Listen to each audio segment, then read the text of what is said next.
Il y a environ 5 ans, lorsque j'ai décidé contre toute attente de quitter définitivement l'Europe où je gagnais très bien ma vie pour entrer créer mon propre paradis ici en Afrique.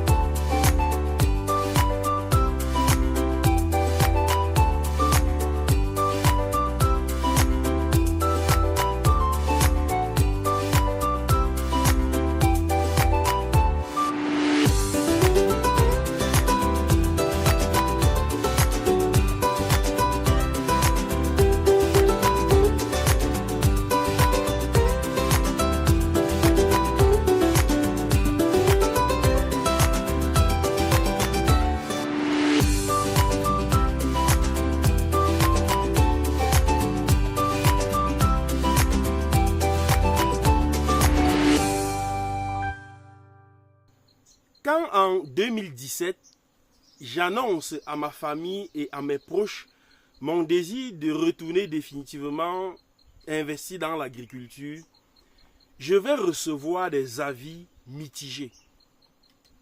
Il faut rappeler que à l'époque, je travaillais dans un très grand hôtel où je gagnais 2218 € par mois, sans compter les primes et le 13e mois. C'est environ 1 450 000 francs chaque mois. C'est donc loin du SMIC dans ce pays-là. Et les premières personnes à qui j'avais parlé de mon projet m'avaient dit « ça ne sert à rien de rentrer, il vaudrait mieux que je continue de travailler et de ne rentrer qu'à la retraite pour bien jouir de ma vie une fois en Afrique. » Et les deuxièmes personnes qui m'avaient bien compris me disaient « c'est un bon projet, le projet tel que tu nous expliques est pertinent, il faut rentrer, on t'encourage, vas-y. » Mais c'est vrai aussi que ces personnes qui m'encourageaient de rentrer me disaient aussi que si c'est elle, elle ne rentrerait pas. Donc, elle m'encourageait, mais elle n'était pas capable, elle n'était pas suffisamment préparée pour retourner en Afrique. Donc, pour finir, j'avais pris la résolution de gérer les plantations à distance. Et donc, j'envoyais l'argent pour qu'on gère mes plantations. Sauf que c'était une erreur fatale. Parce que je me suis rendu compte que l'argent que j'envoyais pour qu'on injecte dans les plantations servait à construire la villa de celui qui gérait mes plantations au pays. Ça, c'est la triste réalité. Ça, c'est ce qui s'est passé que je suis en train de vous relater comme cela. Parce que à chaque 2 semaines, la personne, puisque je n'étais pas là, me demandait 500 000, 1 800 000 pour le matériel végétatif qui parfois n'arrivait jamais dans les plantations. Donc quand j'ai découvert le pot aux roses, j'ai décidé finalement de plier bagage et de retourner gérer moi-même mes plantations. Et quand je vais arriver, c'est vrai, je ne vais pas faire le constat direct puisque je n'avais pas fait de l'agriculture auparavant à grande échelle. Et donc, dans les plantations, il y avait les gars qui travaillaient, qui désherbaient, qui entretenaient les plantations. Mais seulement au bout de quelques temps, je commençais déjà à me questionner. Et je me suis posé la question, est-ce qu'en vendant toutes les bananes qui sortiraient de ma plantation, je parviendrais à payer les ouvriers? Et la réponse était non. Ça veut dire que j'ai injecté l'argent dans un projet alors que même en vendant les produits issus des plantations, je n'allais pas pouvoir payer les ouvriers. Je serais obligé de piocher de l'argent dans mes poches pour les payer.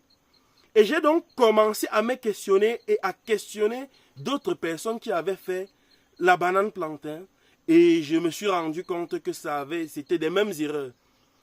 J'ai commencé le questionnement sur les méthodes culturelles, sur la façon d'entretenir les plantations, sur la façon de planter, sur les densités. Et je me suis rendu compte au finish que parfois, les choses qu'on nous demandait de faire dans des plantations étaient démodées, étaient désuètes et qu'il fallait changer. J'ai commencé à changer certaines choses avec des résultats exponentiels. Des choses que j'ai eu le soin de partager avec vous. J'ai fait 5 années dans les plantations, 5 années d'expérience, 5 années dans la production de la banane douce et de la banane plantain, avec toutes les stratégies de culture que nous avons, avec tous les secrets que certaines multinationales peuvent garder et ne pas vous les dévoiler. Nous avons essayé de vous dévoiler certains de ces secrets. Pour la campagne agricole 2023 qui arrive, nous voudrons que, avant d'entrer dans les plantations, que vous sachiez exactement ce que vous y allez faire. N'allez surtout pas dans les plantations pour aller essayer, pour aller tester ce que vous n'avez jamais fait. Voilà pourquoi, le 18 février 2023 à Douala, je vais partager toute cette expérience du domaine agricole avec vous.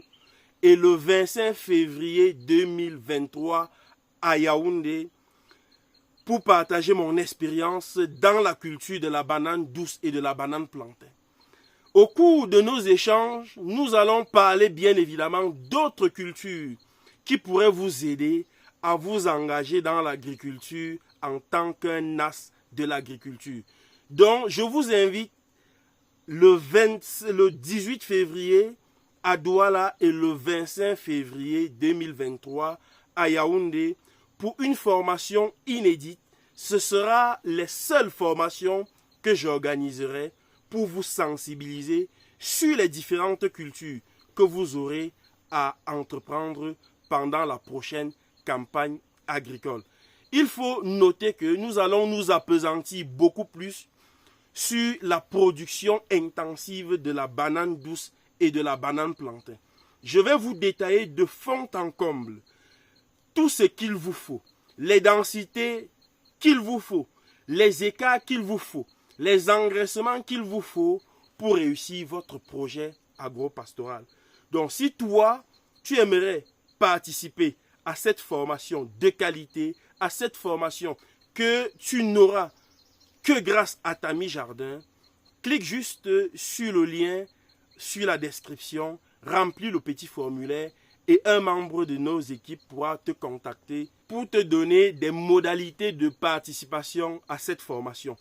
Clique juste sur le formulaire, remplis le formulaire et on se retrouve très bientôt.